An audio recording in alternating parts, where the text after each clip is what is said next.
"You're useless. You can't be relied on," my son-in-law yelled after I burned the turkey on Thanksgiving. The guest froze, but I smiled, stood up, and replied, "Then why do you rely on me when you need money?" What he did next made me call 911. Before we continue, please subscribe to the channel and write in the comments what time it is where you are now. The oven door swung open with a metallic screech. Black smoke billowed out in thick clouds, carrying the acrid stench of charred meat and burned stuffing. I pulled the turkey out with trembling oven mitts. The bird skin cracked and blackened beyond recognition. The smoke alarm shrieked overhead.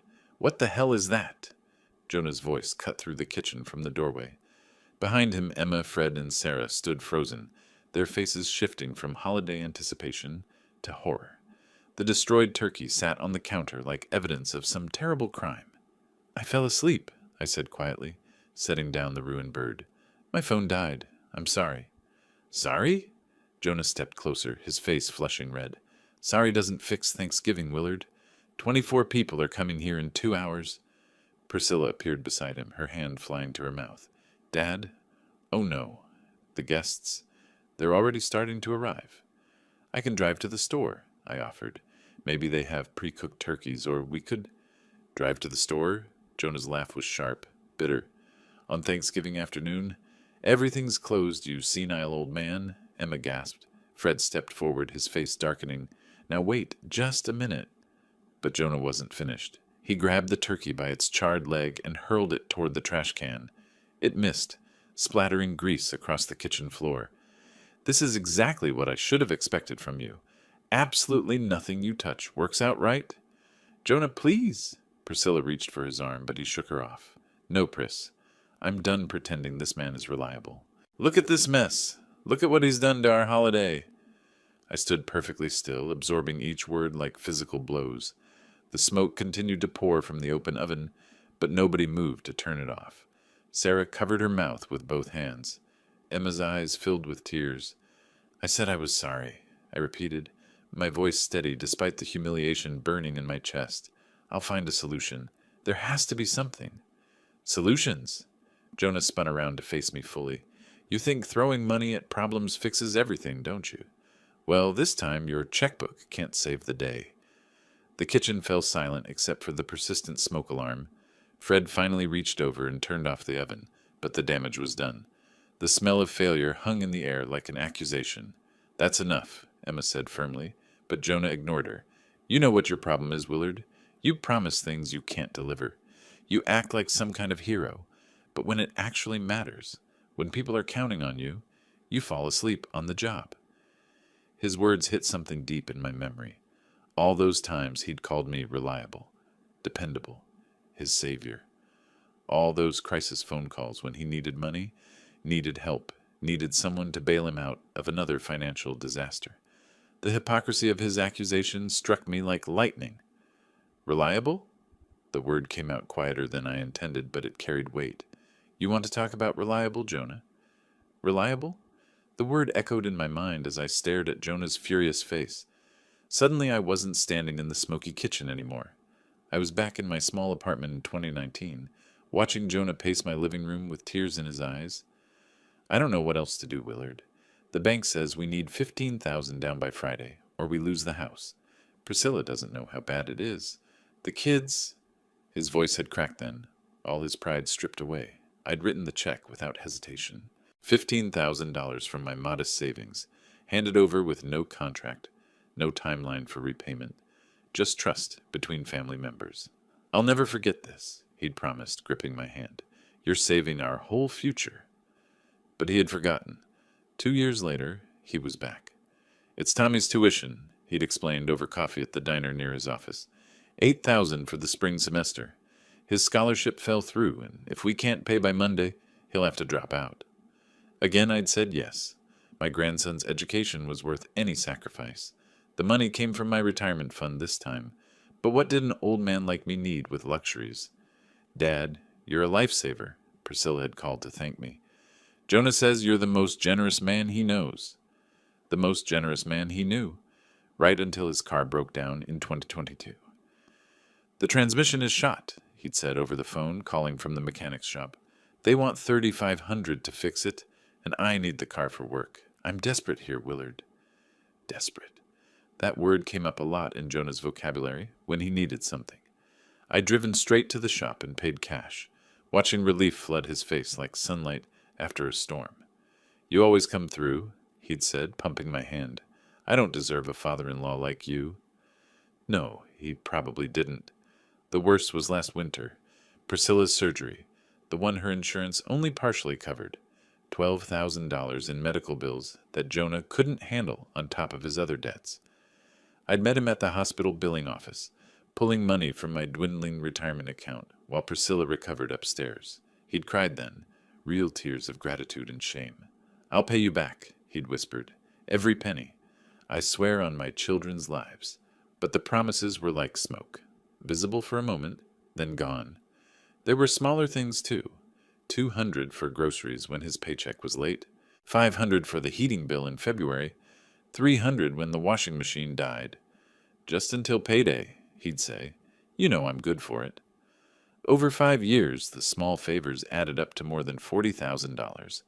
I'd kept a quiet mental tally, not because I expected repayment, but because I wanted to remember what family meant to me, even when it clearly didn't mean the same to him. Now here he stood, screaming about reliability in front of our extended family, acting like I'd never done anything but disappoint him, as if the turkey was the only thing that mattered, the only measure of my worth. The flashback shattered. I was back in the smoky kitchen, facing Jonah's accusing stare. Yes, I said, my voice stronger now. Let's talk about reliable. 8 hours earlier, the November morning had been perfect. Frost sparkled on car windshields throughout the suburban neighborhood as I drove through the empty streets at 9 a.m. Holiday decorations hung from every porch, and the smell of wood smoke from fireplaces drifted through my open window. The Thompson house looked welcoming from the outside. Warm light glowed in the kitchen windows, and I could see Priscilla moving around inside, already busy with preparations. She met me at the door with a coffee mug and a grateful smile. Dad, you're wonderful for doing this. Having you watch the turkey means I can handle everything else without panic. The kitchen buzzed with organized energy. Casserole dishes lined the counters, ingredients sorted into neat groups. The 18-pound turkey sat thawing in a roasting pan, ready for seasoning and cooking. Morning, Willard. Jonah appeared in the doorway, tie loosened, coffee in hand. His greeting was polite but cool. Hope everything goes smoothly this time. I ignored the subtle jab. It will. What time do the guests arrive? 5:30, Priscilla answered, pulling herbs from the refrigerator. That gives us plenty of time. The turkey needs to go in at 2:30, cook for 3 hours at 3:50. She walked me through the process, step by step. Herb seasoning rubbed under the skin, butter brushed over the top, aluminum foil tent for the first 2 hours. I listened carefully, nodding at each instruction. Set your phone alarm for exactly 30 minutes before you need to flip it, she said. Dad, this is crucial. The timing has to be perfect. I pulled out my phone and set the alarm. The battery showed 23%, but that would be plenty for a few hours. Turkey, 30 minutes, I typed into the reminder. Jonah lingered in the kitchen doorway, checking his own phone. I've got some work calls to make, then I need to run a few errands. You'll be okay here alone, right? There it was again, that hint of doubt disguised as concern. I'd been cooking holiday meals since before he was born, but somehow Jonah always found ways to question my capabilities. He'll be fine, Priscilla said firmly. Dad's made more Thanksgiving dinners than both of us combined. She was right. 40 years of marriage to my late wife had taught me every holiday tradition, every cooking technique needed for a perfect meal. This turkey would be no different. I should start the stuffing prep, Priscilla continued, tying an apron around her waist. Dad, you just focus on the turkey. Nothing else matters as much as getting that bird perfect. We worked together in comfortable silence, her hands moving efficiently through vegetable chopping, while I prepared the turkey seasoning. These moments reminded me why family mattered. The quiet cooperation, the shared purpose, the knowledge that we were creating something special together. Jonah reappeared an hour later, dressed for his errands. Pris, I'm heading out. Need anything from town? Just be back by 4, she called without looking up from her mixing bowl. I want time to get ready before guests arrive. He kissed her cheek and headed for the garage, leaving us to our preparations. The house felt more peaceful without his restless energy. He's stressed about work, Priscilla said quietly, as if reading my thoughts. The company's been making cuts. He's worried about his job. I nodded, understanding but not excusing his behavior. Financial pressure was no reason to treat family poorly, especially family members who'd helped shoulder his burdens for years. By noon, the turkey was seasoned and ready. The oven preheated perfectly to 350 degrees. My phone alarm was set, battery still showing enough charge for the afternoon. I need to run to the store, Priscilla said, untying her apron. Forgot cranberry sauce completely. Can you believe it? She gave me final instructions about the turkey timing, then gathered her purse and keys. Exactly 30 minutes, Dad. Set your timer and don't let anything distract you. I won't, I promised, walking her to the door. Take your time. Everything's under control here. The house fell quiet after she left. Jonah was still out on his errands, and I had the place to myself. I settled into the comfortable living room chair, phone within easy reach, feeling satisfied with the morning's work. This was what I lived for, being useful, being needed, being part of something important. The turkey would be perfect. The family would gather, and for one evening all the small resentments and financial tensions would disappear behind shared gratitude and tradition. I closed my eyes just for a moment, listening to the peaceful silence of the empty house. 3 o'clock arrived with afternoon sunlight streaming through the living room windows. I checked the oven one final time. Turkey browning beautifully, temperature holding steady at 350 degrees. The bird looked perfect, golden skin beginning to crisp exactly as it should. My phone sat on the side table beside my chair. 23% battery, alarm set for 3:30, 30 minutes to go. Dad, Priscilla appeared in the kitchen doorway, purse slung over her shoulder, shopping list in hand. I'm about to leave for cranberry sauce. You're absolutely certain about the timing? Absolutely. I stood and walked with her toward the front door. 30 minutes exactly. I've got this, honey. She paused at the door, keys jangling in her hand. You know what? You're the best father a daughter could ask for. I don't know what I'd do without your help. Her words warmed something deep in my chest. This was why I endured Jonah's subtle digs, why I kept showing up despite the coolness. Priscilla valued me, needed me, trusted me with the most important parts of their family traditions. It's my pleasure, I said simply. Drive safely. Jonah's car pulled into the driveway just as Priscilla backed out. He waved at her through his windshield, then climbed out carrying a small hardware store bag, his errands apparently complete. How's everything going in there? He asked, nodding toward the house. Perfect. Turkey's right on schedule.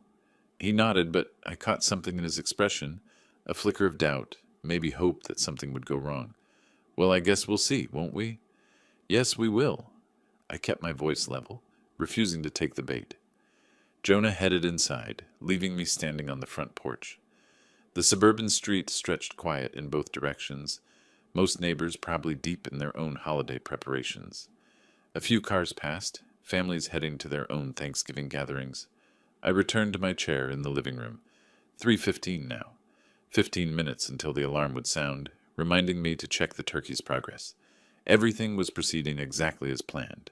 The house settled into peaceful afternoon quiet. No television noise, no conversation, just the distant hum of the oven and the occasional creak of settling wood. This was the kind of silence I appreciated. Purposeful, not lonely. The silence of a man trusted with important work. Through the kitchen doorway, I could see the oven light glowing steadily. The turkey would be developing that perfect golden brown color by now, skin tightening and crisping while the meat stayed tender underneath. 3 hours of careful cooking would produce the centerpiece everyone expected. My phone showed 3:20. 10 more minutes. Jonah moved around upstairs, probably changing clothes or making those work calls he'd mentioned. I was grateful for his absence. These moments of responsibility felt pure when I didn't have to navigate his passive-aggressive comments or thinly veiled doubts about my capabilities. The afternoon light began to shift, taking on that golden quality that comes before evening. Soon the house would fill with family voices, laughter, the clatter of serving dishes and silverware. Emma would compliment the turkey, Fred would ask for seconds, Sarah would help serve the children. But first, I had to deliver on my promise. 30 minutes exactly, just as Priscilla had instructed. The timer would sound, I'd check the turkey's progress, maybe baste it one more time, then return to my chair to wait for the final hour of cooking. Simple. Straightforward. Exactly the kind of task I'd been handling successfully for decades. 3:25. 5 more minutes. I leaned back in the comfortable chair, feeling the satisfaction that comes from a job being done right. The morning's preparations had gone smoothly. The turkey was cooking perfectly, and in a few hours the whole family would gather around a table I'd helped make possible. This was what reliability looked like. This was what being trustworthy meant. 3:30 approached on the clock across the room. The afternoon warmth crept through the living room like a gentle blanket. I'd been up since 6 a.m., driving across town, lifting the heavy turkey, standing on my feet for hours during the morning preparations. The comfortable chair cradled my tired body perfectly. My eyes grew heavy. Just a brief rest, I told myself. The alarm would wake me in 30 minutes. Plenty of time to check the turkey, make any needed adjustments, then wait for the final cooking phase. The house hummed quietly around me. Oven working steadily, refrigerator cycling on and off, the subtle sounds of a home functioning exactly as it should. My breathing deepened. The phone sat securely on the side table. Timer set, everything under control. 3:45 came and went. 4 o'clock passed silently. My phone screen flickered once, twice, then went completely dark as the battery finally died. No alarm, no vibration, nothing. In the kitchen, the turkey continued cooking. Golden brown shifted to dark brown. Dark brown became black at the edges. The skin cracked and split, releasing juices that sizzled and burned on the oven floor. 4:30 arrived with the first wisps of smoke curling from the oven vents. The smell began subtle, slightly overcooked meat, a hint of charred stuffing.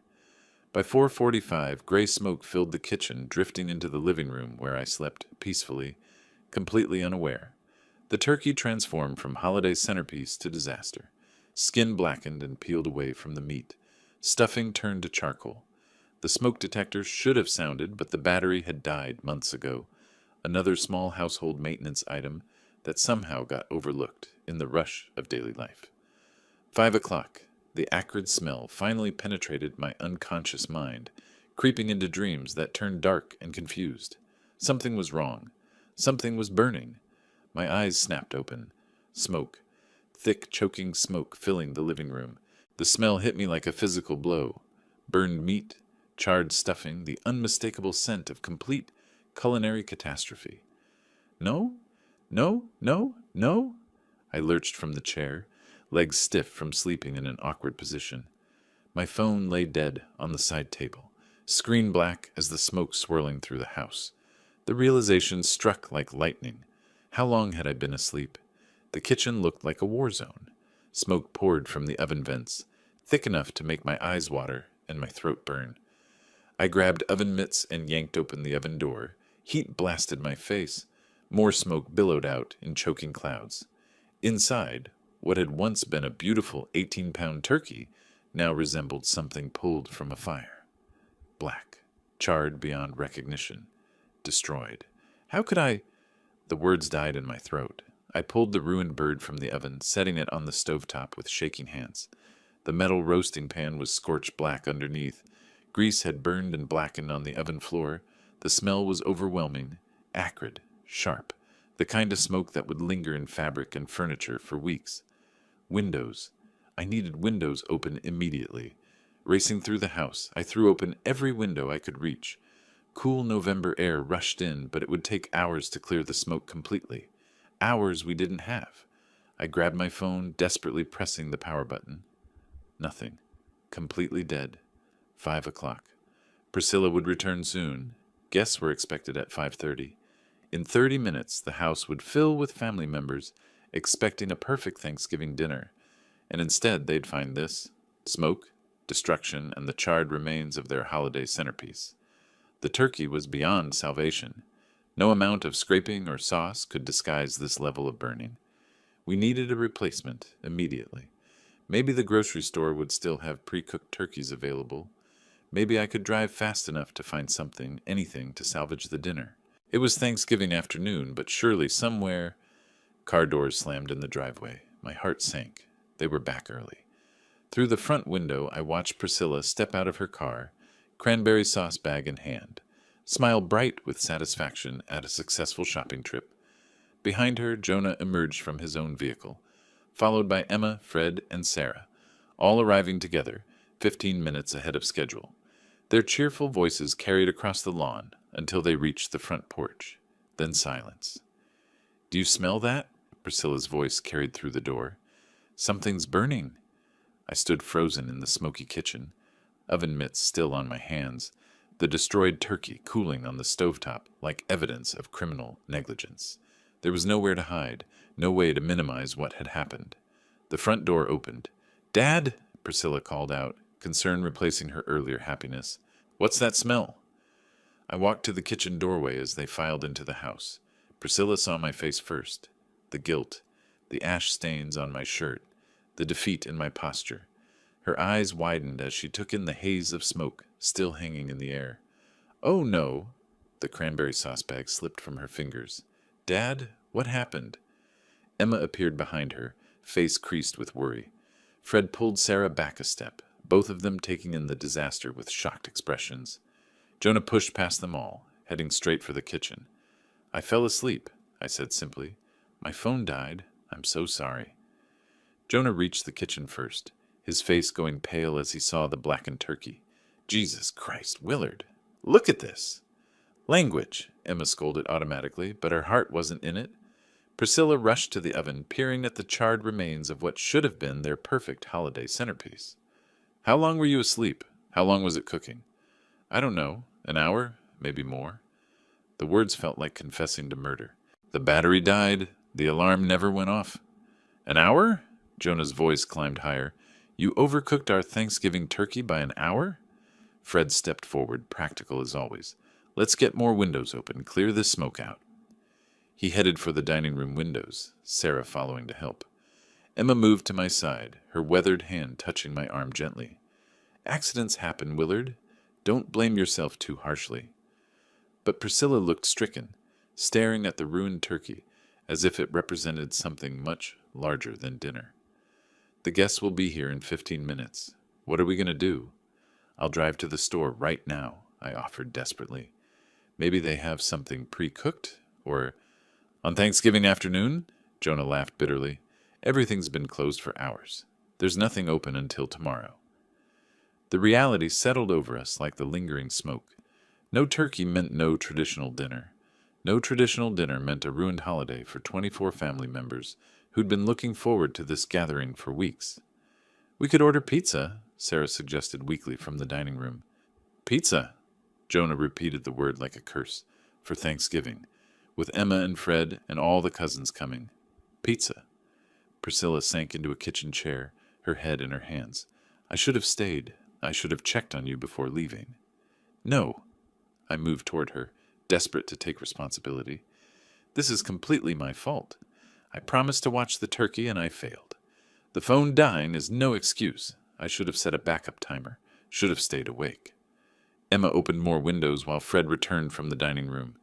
"Smoke's clearing a bit," he reported. "House'll air out eventually." "Eventually doesn't help us tonight," Jonah muttered, staring at the blackened bird with disgust. The kitchen fell quiet except for the sound of fresh air flowing through open windows. Everyone seemed to be processing the magnitude of the disaster. Not just the ruined turkey, but the ruined holiday, the disappointed family members, the broken tradition. Priscilla looked up at me, her eyes bright with unshed tears. "Dad, I know you didn't mean for this to happen." "But it did happen," Jonah said quietly. His voice carried a dangerous edge, controlled fury barely held in check, just like I knew it would. Jonah's face transformed before my eyes. The polite disappointment melted away, replaced by something darker, more primitive. His jaw clenched tight, his hands curled into fists at his sides. "You worthless old man!" The words exploded from him like gunfire. "You can't do anything right." Emma stepped backward, her hand flying to her chest. Sarah grabbed Fred's arm. Even Priscilla froze, shocked by the venom in her husband's voice. "Jonah, Please, she started. No. He wheeled around to face her, then back to me. I'm sick of this, Pris. I'm sick of pretending your father is some kind of blessing when he's nothing but a burden. The kitchen fell silent except for the sound of windows still open, letting in cold November air that couldn't clear the poisonous atmosphere building between us. Useless. He stepped closer to me, his voice dropping to a menacing growl. Pathetic. Can't be trusted with the simplest task. I stood perfectly still, watching this man reveal himself completely. Years of careful politeness, of barely concealed resentment, finally erupting in front of witnesses. Part of me felt almost relieved. The pretense was finally over. That's enough, Emma said firmly, her voice carrying the authority of age and family position. Jonathan, you're going too far. But Jonah was beyond hearing reason. He grabbed the ruined turkey from where I'd set it on the counter, his face twisting with disgust and rage. This is what we get! He lifted the blackened bird over his head. This is what happens when we trust him with anything important. Don't you dare! I started, but it was too late. He hurled the turkey directly at me. I ducked sideways, the charred bird sailing past my shoulder, to explode against the kitchen wall behind me. Burnt stuffing scattered across the floor. Grease splattered the cabinets. The impact left a dark stain on the white paint. Jonah! Priscilla screamed. What is wrong with you? Fred stepped forward, his face dark with disapproval. That's enough, son. Time to calm down. Calm down? Jonah laughed bitterly. This is Thanksgiving, the most important day of the year for families, and he destroyed it. He pointed at me like I was some kind of criminal. Like he destroys everything he touches. Sarah covered her mouth with both hands, staring at the turkey mess on the wall. Emma moved protectively toward me, her elderly face creased with concern and disgust at Jonah's behavior. I can drive right now, I said quietly, maintaining what dignity I could while turkey grease dripped down the wall. Maybe find another turkey somewhere, or... With what? Jonah's voice climbed higher. Everything's closed. There's nowhere to go. 24 people are coming here expecting dinner, and you've ruined it completely. He advanced on me, backing me toward the kitchen doorway. His face was purple now, veins standing out on his forehead. Spittle flew as he shouted, I'm done pretending to be grateful. Done acting like you're helpful when all you do is cause problems. You can't be relied on for anything. There it was, the accusation that cut deepest, the one that revealed everything I'd suspected about his true feelings. All those years of financial help, all those times he'd called me reliable, dependable, his savior, lies, all of it lies. Get out, he was screaming now, loud enough for the neighbors to hear. This is my house, my family. I don't want your pathetic help anymore. The living room beckoned behind me, more space, but also more formal. The heart of their home where family pictures lined the mantel, where Christmas mornings happened, where grandchildren played. Now it would become a battlefield. Jonah, stop this, Priscilla pleaded, grabbing his arm. He shook her off roughly. If you don't leave right now, he snarled, stepping so close I could smell coffee on his breath, I'll make you leave. I backed into the living room, Jonah advancing like a predator, stalking wounded prey. The family followed reluctantly, Priscilla wringing her hands, Emma clutching Sarah's arm, Fred positioning himself strategically between us. This is my house, Jonah shouted, gesturing wildly at the family photos on the mantel, the comfortable furniture, the traditional Thanksgiving decorations. My family. I don't want to see your pathetic face in here anymore. The living room felt different now, corrupted. This space where children had opened Christmas presents, where birthday parties had been celebrated, where family had gathered for countless happy occasions, now witnessed something ugly and irreversible. Whoa there, Jonah! Fred stepped directly between us, hands raised peacefully but firmly. This is Priscilla's father we're talking about, your children's grandfather. Grandfather? Jonah laughed bitterly. What kind of grandfather ruins his own family's holiday? What kind of man falls asleep when people are counting on him? Emma found her voice, sharp with moral disapproval. Jonathan Thompson, you're acting like a child having a tantrum. This is not who your wife married. Oh, you want to know who she married? Jonah's eyes glittered dangerously. She married someone who's tired of cleaning up after this old man's mistakes. Christmas last year, he forgot to pick up the ham. Easter, the dessert he was supposed to bring never showed up. My birthday party. Stop it, Priscilla whispered, tears starting in her eyes. Just stop. But Jonah was building momentum, years of grievances pouring out like infected wounds finally lancing. He pointed at me accusingly, his finger jabbing dangerously close to my face. Every single time we trust him with anything, disaster. And I'm supposed to be grateful? I'm supposed to pretend he's helping when he's just making everything worse? I remained silent, watching him expose himself completely. Every word revealed more about his character than mine. The guests were seeing it too, Fred's face growing darker, Emma shaking her head sadly, Sarah looking genuinely frightened. Someone needs to teach him there are consequences for his actions. Jonah stepped closer, invading my personal space. Maybe I should show you what useless really means, old man. That's enough. Fred moved between us completely, his broad shoulders blocking Jonah's approach. You're talking about getting physical with a 68-year-old man, in front of your wife, on Thanksgiving. Jonah's face contorted with frustrated rage. Move aside, Fred. This doesn't concern you. It concerns all of us now, Emma said coldly, because you've made it concern us. This is family business, and family doesn't treat family like this. Family? Jonah's voice cracked. What has he ever done for this family except cause problems? He's a burden, a liability. We'd be better off without. Jonah! Priscilla's voice cut through his rant like a whip. Enough! You're talking about my father! He whirled to face her, eyes wild with rage and frustration. Your father, who just ruined Thanksgiving. Your father, who can't be trusted with the simplest responsibility. When are you going to see him for what he really is? The room fell silent, except for Priscilla's quiet sobbing. This wasn't just about a burned turkey anymore. This was about respect, family bonds, fundamental values being shattered in front of everyone. What he really is? I said quietly, my voice cutting through the tension. Everyone turned to look at me. I straightened to my full height, meeting Jonah's furious gaze directly. You want to talk about what someone really is, Jonah? My voice carried a new edge, steel that had been forged through years of suppressed frustration. Let's talk about reliability. Let's talk about who can really be counted on.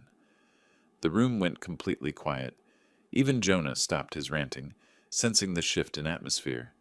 I stepped forward, no longer the apologetic old man who'd burned the turkey. Years of patience had reached their end. You say I'm unreliable? My voice carried new authority. That nobody can count on me? Then explain something to me, Jonah. Fred stepped aside slightly, recognizing that this confrontation had moved beyond physical threat into something deeper. Emma and Sarah leaned forward, sensing crucial information about to be revealed. If I'm so unreliable, I continued, meeting his eyes directly, why did you count on me so many times? Jonah's face flickered with the first hint of uncertainty. What are you talking about? December 2019. My voice grew stronger. $15,000 for this house down payment. You came to my apartment, desperate. The banks had turned you down. You were crying, Jonah. Actual tears. Priscilla's head snapped up, her eyes widening. She'd known about some help, but not the details. You swore you'd pay me back as soon as you got that promotion. You said I was saving your family's future.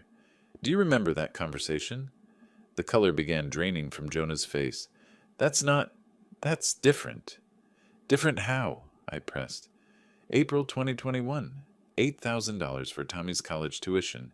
You called me from the bursar's office, panicking because his scholarship had fallen through. I used money from my retirement account, Jonah. My retirement. Sarah gasped softly. Emma's eyes narrowed as she began understanding the full picture. You promised to pay me back with interest, I continued relentlessly. Said I was the most generous man you knew. Were you lying then, or are you lying now? Stop, Jonah whispered, but I was far from finished. September 2022. $3,500 when your transmission died. I drove straight to the mechanic's shop and paid cash while you waited.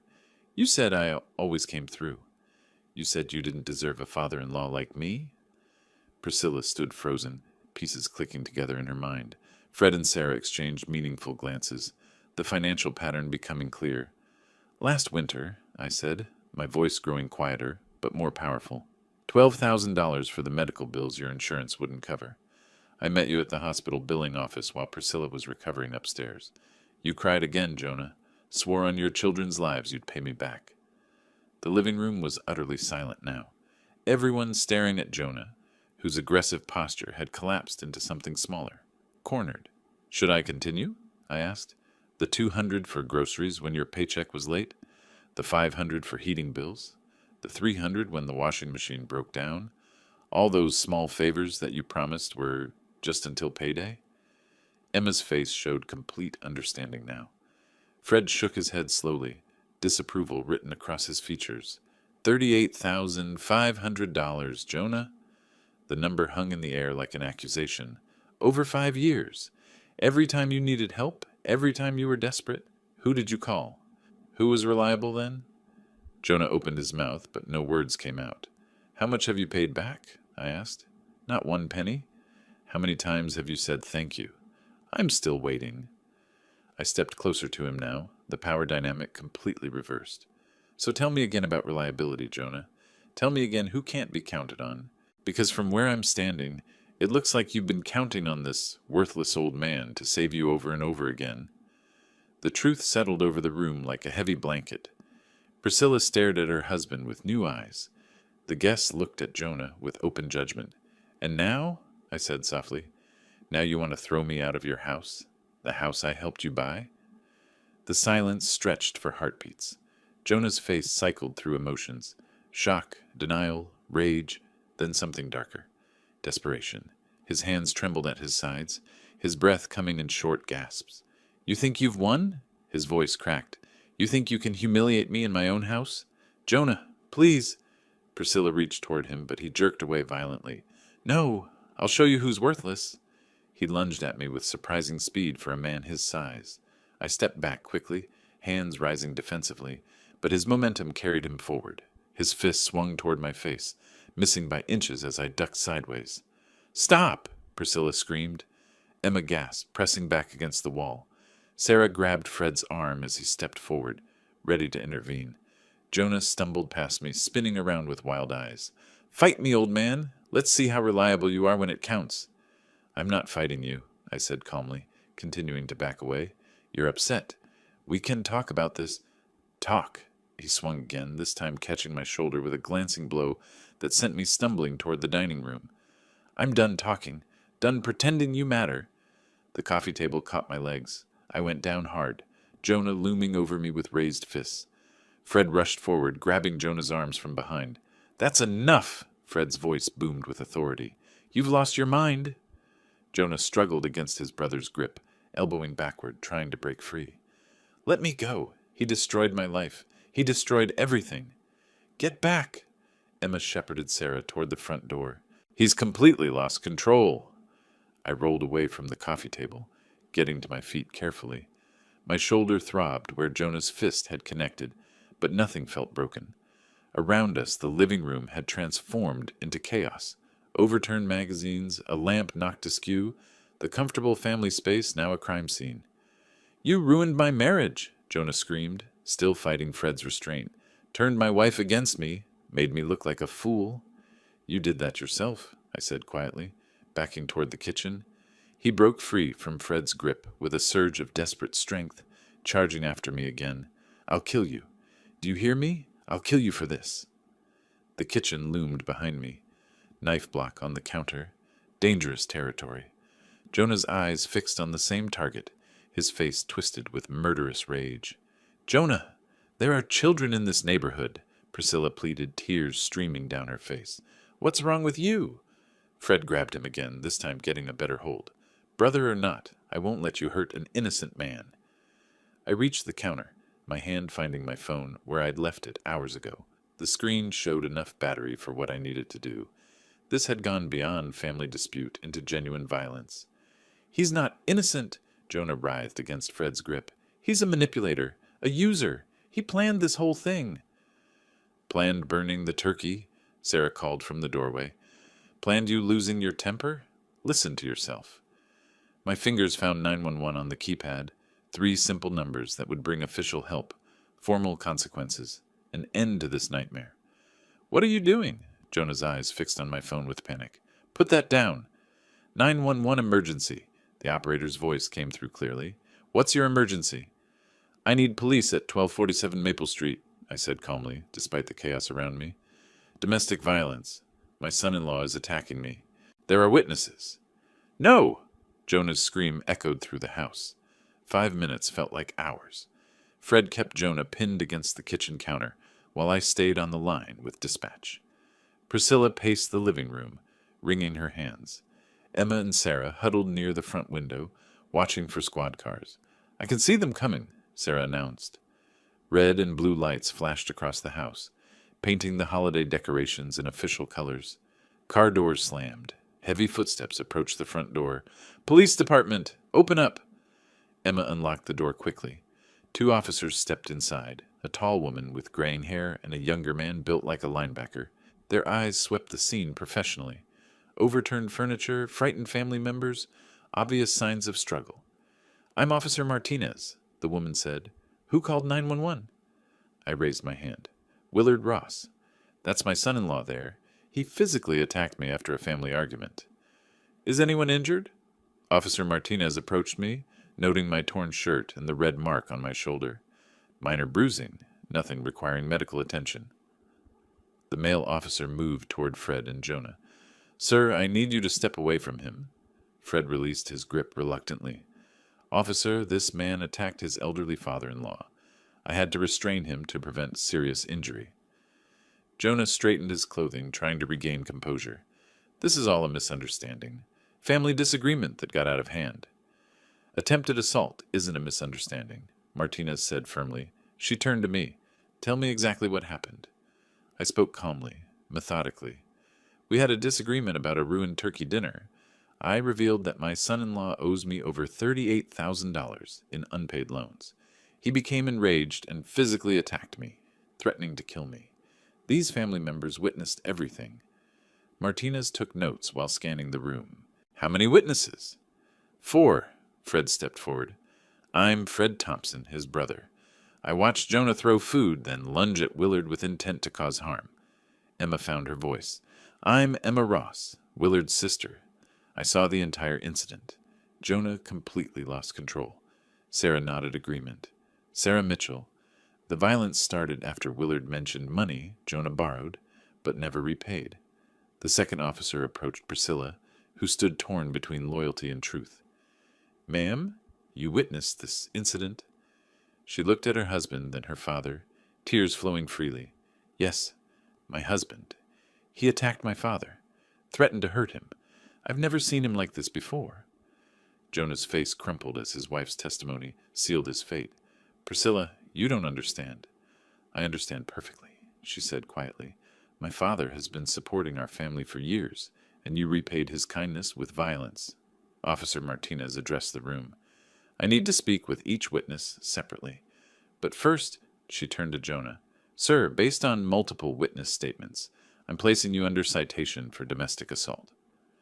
This is ridiculous, Jonah protested. He provoked me, humiliated me in front of my family. Emotional provocation doesn't justify physical violence, Martinez replied firmly. She produced a citation book. You have the right to contest this in court, but the evidence and witness testimony are clear. The younger officer photographed the overturned furniture, my torn shirt, the evidence of struggle throughout the living room and kitchen. What happens now? Priscilla asked quietly. Your husband receives an official citation. If he commits any further acts of violence or harassment against Mr. Ross, he'll face arrest and formal charges. This incident is now part of the official record. I watched Jonah's face as the reality settled in. Official consequences, legal documentation. No longer just family business, but criminal behavior on his permanent record. Martinez handed me a card. Mr. Ross, you have the right to pursue a restraining order if you feel unsafe. Given the age difference and violent threats, the court would likely approve protective measures. That won't be necessary, I said, meeting Jonah's eyes, as long as this behavior never happens again. The officer completed her paperwork, while family members processed what had just occurred. Official intervention, truth documented, justice served through proper channels. We're finished here, Martinez announced. Mr. Thompson, any future incidents will result in immediate arrest. The citation requires a court appearance within 30 days. As the officers prepared to leave, Jonah stood isolated in his own kitchen, facing the consequences of 5 years of ingratitude, culminating in violence. The police cars pulled away, leaving the family in stunned silence. Jonah stood alone by the kitchen counter, the citation clutched in his trembling hand. The official document represented more than legal consequences. It marked the complete collapse of his victim narrative. "Dad," Priscilla approached me carefully, her voice thick with emotion. "I had no idea how much you've sacrificed for us. $38,000, and I never even knew." Emma placed her weathered hand on my arm. "Willard, you handled this entire situation with such dignity. A lesser man would have pressed full charges." Fred nodded approvingly. "You're a better man than I would have been in your position, showing mercy after what he put you through." Sarah wiped tears from her eyes. "The way you stayed calm during that attack, that shows real character." I looked around the room, at the overturned furniture, the remnants of our ruined Thanksgiving, the family members who now understood the complete truth. Despite everything, we were still together. "What matters is keeping our family intact," I said simply. "Jonah made mistakes, but destroying him won't solve anything." Jonah finally found his voice, barely above a whisper. I don't know how to repay you. The money, yes, but also," he gestured helplessly at the chaos around us, "this, what I've done." "You can start by acknowledging the truth," I replied, "and by making sure this violence never happens again." Priscilla moved to stand beside me, her choice clear. "Dad, I'm so sorry. I should have seen what was happening, should have recognized how much you were giving."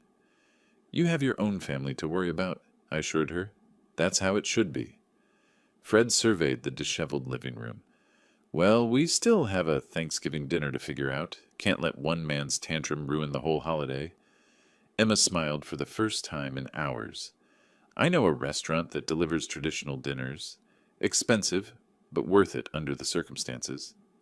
"I'll pay for it," Jonah said quickly, then caught himself. "I mean, if I can use a credit card, since I don't actually have cash available." The irony wasn't lost on anyone. Sarah actually chuckled. "At least you're being honest now." Within an hour, the house had been straightened, the furniture rearranged, and delivery drivers had brought a complete Thanksgiving feast.